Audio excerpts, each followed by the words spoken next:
Hey guys, Spirit of the Law here. Age of Empires 3 Definitive Edition has new content, civilizations, and other updates, but in this video I want to focus on the updates to the graphics. Of course, your mileage may vary depending on your setup, and I'd say my computer is fairly good, but some of you guys might have something on the higher end, and if you're running it on something on the lower end, you might have to drop the graphics settings down. I'll quickly show these Steam requirements and recommended so that you can compare it to what you have. All of the comparisons I'm going to be doing are with 1080p resolution, though Definitive Edition was designed to go all the way up to 4K. For options, I've just set graphics to high on both versions. Starting off, the big thing I noticed is you can zoom out quite a bit further, seeing more of the map. There is still a limit, though I'm not sure how much further I'd actually want to zoom out and still be able to see the units and manage them. For comparison, I also started a game on a higher resolution monitor, and it seems like the zoom is capped at the same distance, though for me, of course, things looked a little bit more crisp. Even going down to lower resolutions, you get these same zoom levels, though of course everything is going to be a bit more blurry. That might seem obvious in the way that it should be, but it's different than in Age of Empires 2, where you can get progressively higher resolution monitors to see more and more of the map. I think it's kind of cool Age of Empires 3 does this, since it means whatever resolution everyone has, we're all seeing the same amount on screen, just with varying levels of detail. Getting back to the graphics though, here's a comparison to the original before Definitive Edition. You can see the user interface is taking up quite a bit more space, even though this is in the minimized UI mode, and you can see significantly less of the map. There are a couple of ways to arrange the interface in Definitive Edition, depending on whether you're used to Age of Empires 2 or the more classic Age of Empires 3 setup. Zooming in before and after Definitive Edition, you can see the difference in detail.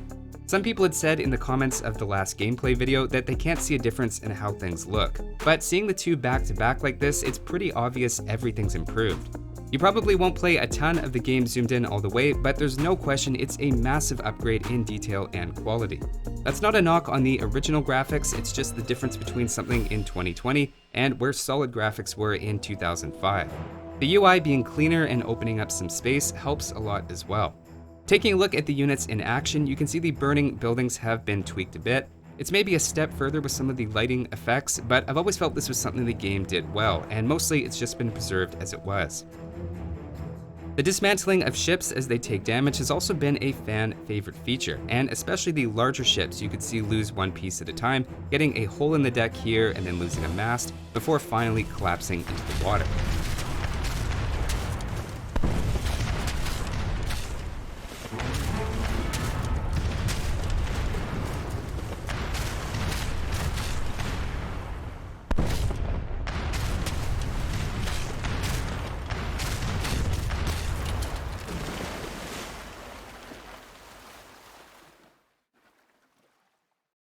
In Definitive Edition, the graphics are a bit more explosive and fiery now, I would say.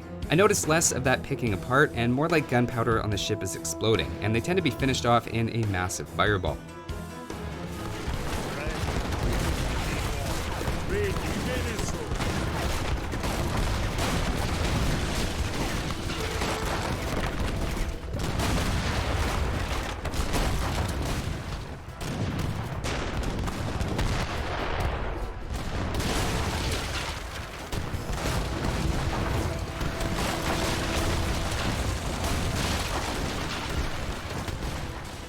Personally, I think being able to zoom out makes the water fights much easier to follow, and of course the ships are much more detailed now.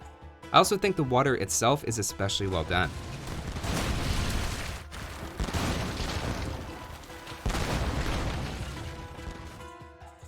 Adding to that, the campaign cutscene graphics were also updated as well. This was shown a bit in the trailer, and I don't know if it's a huge selling feature, but it really feels like every aspect of the game has gotten some attention. The menus also have a cleaner look to them overall, in my opinion, and I think the game just looks like it probably felt like it did in 2005, when expectations for graphics weren't as high as they are now. Of course, for strategy games, the gameplay is always more important than the graphics, but they can help the game feel more modern. So that's a quick compilation of what I've seen before and after. I wouldn't say there's as big of a jump as Age 1 and 2's Definitive Editions, but that's mostly because of where each game started graphics-wise. That's all for this one though. Thanks for watching guys, and I'll see you next time.